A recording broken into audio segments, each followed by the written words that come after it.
Hey guys, how you doing today? So we have a nut, bolt, and screw extractor set that was sent to me. Toolant sent this to me for free.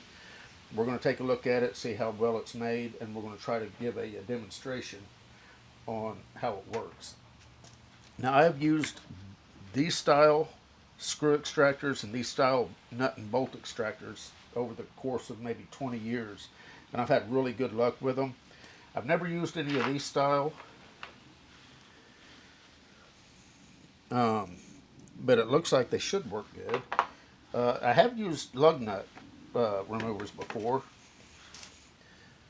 It does come with 4 lug nut removers. This is a 21 millimeter, and these are designed to kind of hammer onto a stripped out lug nut.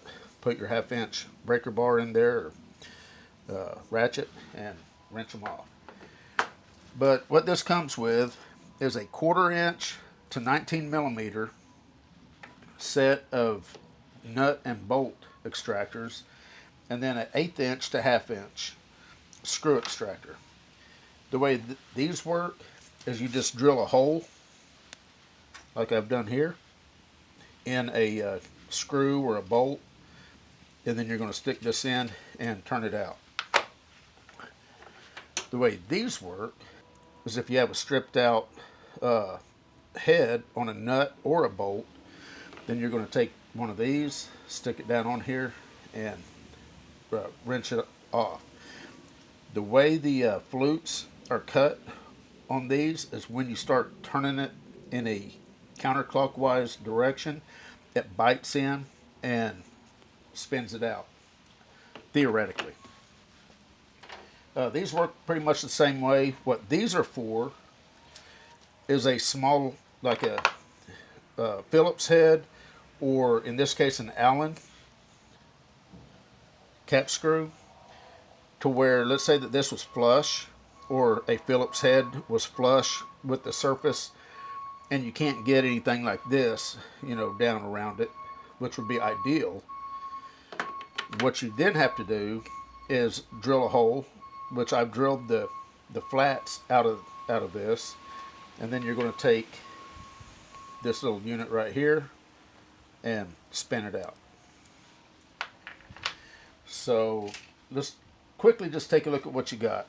So this is the screw extractor. This is the nut and bolt extractor. It does come with 4 different Phillips tips. It's got a Phillips 1, Phillips number 2, 2 of them, and then a Phillips number 3. This is just your 1/2 inch to 3/8 adapter. These are 3/8, so if you needed an adapter, they've sent that with it. This is the 1/4 inch quick change adapter to 3/8. And they've sent a punch so that if you do get a bolt or a nut that you've spun off and it's really tight in here, you have a way to punch it out.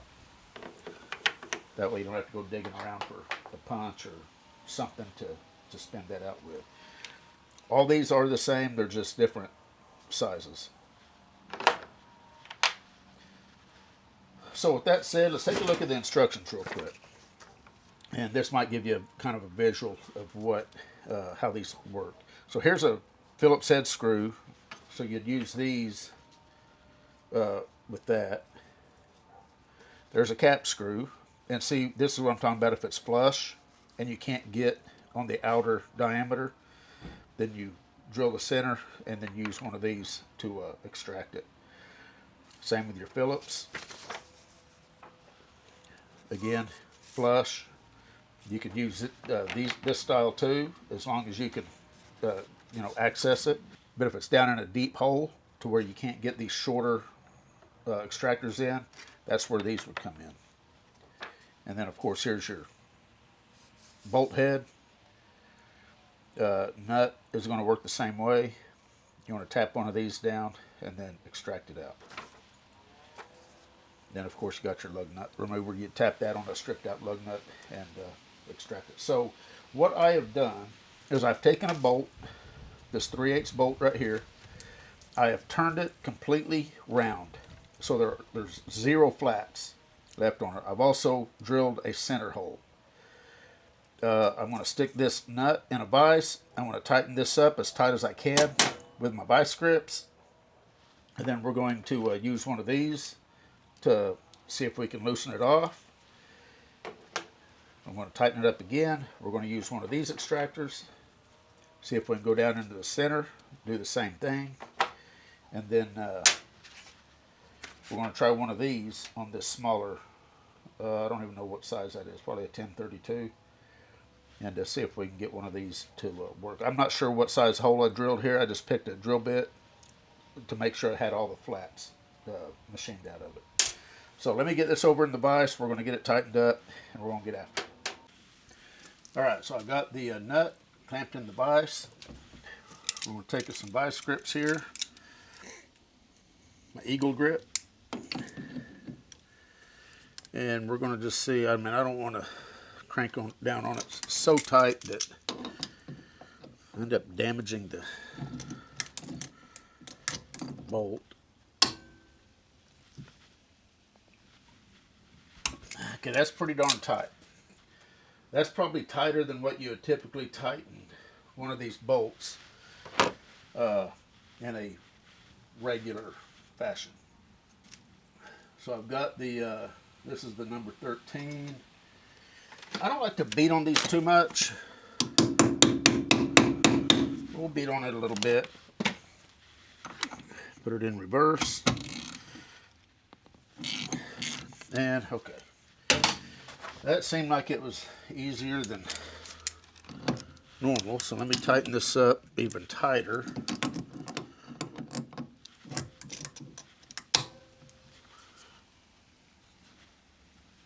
Okay.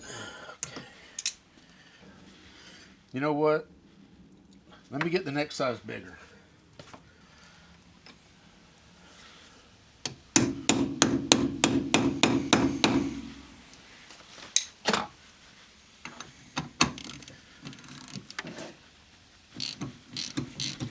And there she is.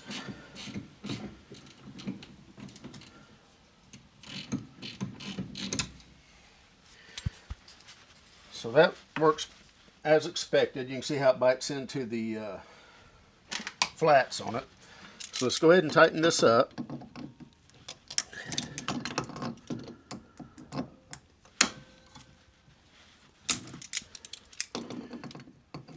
If you want the best vice grips money can buy, I will put these eagle grips in the link if there's any left.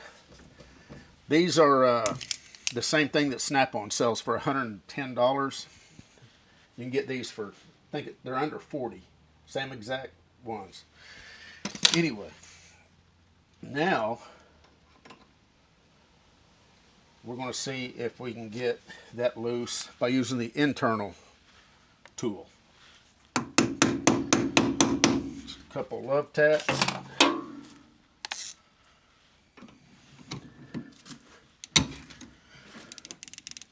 Well, I guess I need to go in the right direction. And I've already loosened that off by spinning it in the wrong deal. And there she goes. When you turn it, if you put downward pressure on it, it really helps quite a bit, because as it's, the way those are cut, the flutes, as you turn it, it just wants to dig in deeper and deeper and harder and harder. So that worked pretty good. Get the tool out and just go in the reverse direction. And the teeth look perfectly fine.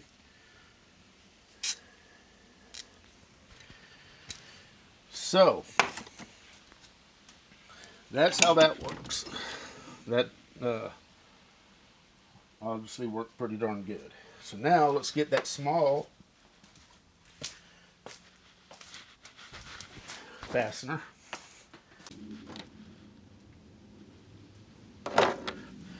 All right, so on this, basically all I'm going to do is I'm just going to clamp it straight into the vise. Not so tight that I don't think it's going to be able to spin or be able to break it loose, but tight enough to where I think that it would be a fair experiment, I guess. And I'm going to use a tap handle on the tool. You can use a wrench, you can use pliers or whatever. And basically what I'm going to do, it does say do not tap these down into the hole. So I'm going to try not to do that. I'm just going to put downward pressure while I turn it. I can feel it biting in.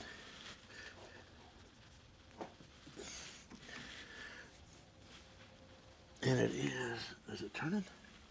Hold on a minute. No light. It is, yes. It's turning the fastener.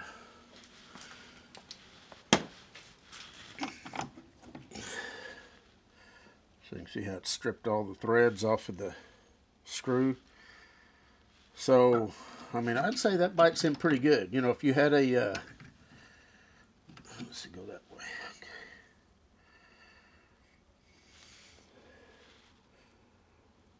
Still looks good. You know, if you had a fastener that was down in a recess or this was flush, you know, and you had to go down into a hole to get it, you've got an option. Anyway,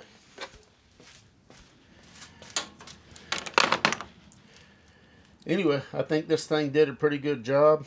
Bit into the bolt, both internal and external. And then this, actually this one here, bit into that. Hopefully you can see how that bit. I don't know how that's coming through, but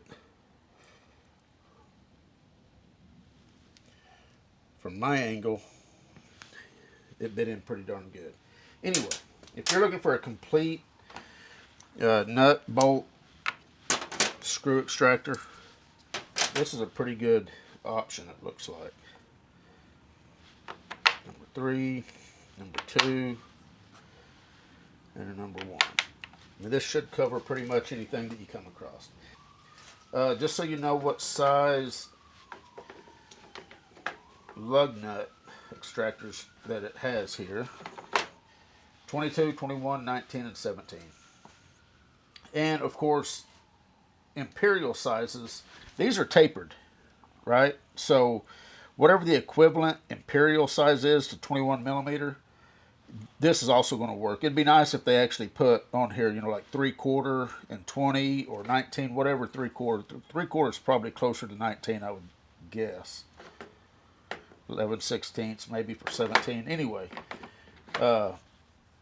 you know, this isn't necessarily just for metric, is what I'm saying. In fact, you can look down here, like this is showing 5/16 and 8 millimeter. In fact, yeah, it actually says it right here on the individual extractors. 5/16 and 8 millimeters, so close to each other that this will work for either or, and that's the same way these are going to work. Anyway, we're done. You guys take care. We'll see you.